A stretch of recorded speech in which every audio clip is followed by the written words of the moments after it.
Hello, it's Stuart here from Champion Stuart Estate Agents, and welcome to another Thursday's Tenants Insights.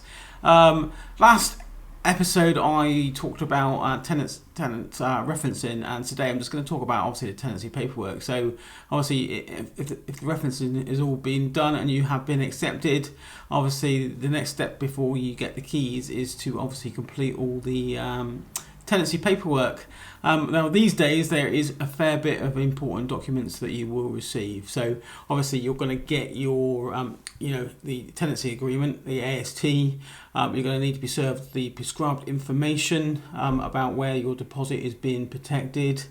There's also some other important documents that a landlord needs to serve on you before the tenancy starts, otherwise they are not going to be able to comply with what we call the Deregulation Act, which will not allow them to basically serve you notice by Section 21. So you need to have served, if there's gas in the property, they need to serve you a valid gas safety certificate.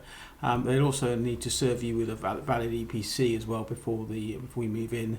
EPC should have a rating of E or above as well, unless it has an exemption.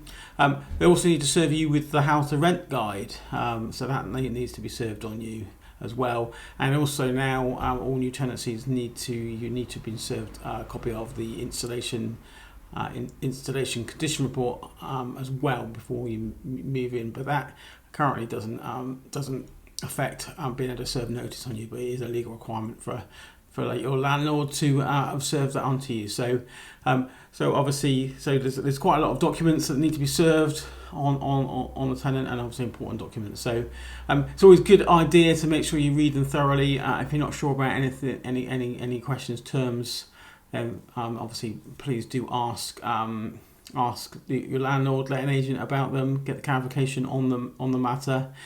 Another important document that also should be served on you, if it's not, then it probably weighs it in your favour, is a inventory or schedule of condition of the property you're about to move into.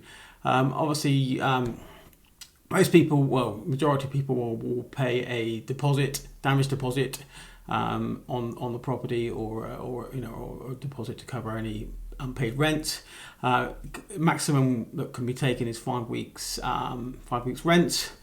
So if a landlord wants to claim damage, you've caused damage to property, they need to be able to prove that damage has happened. So the only way that a landlord can prove that damage has happened, if you don't agree to it, is by having all the correct documentation. So this would mean having an ingoing inventory schedule of condition of the property before you have moved into the property.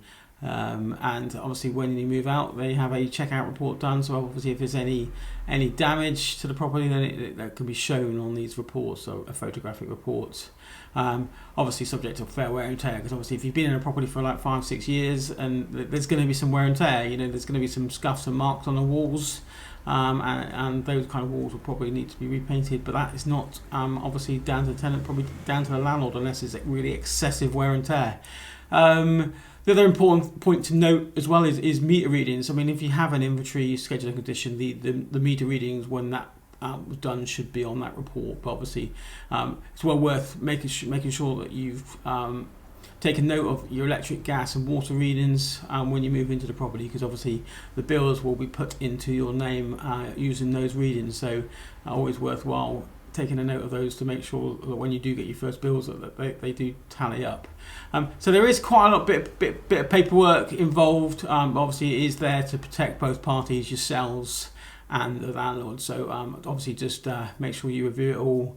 And I hope you understand why you get so much paperwork from letting agents and landlords when you move in, or why you should do anyway. So hope you find this kind of like informative and useful.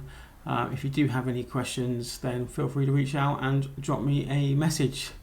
Thanks for watching, and watch out for my next one.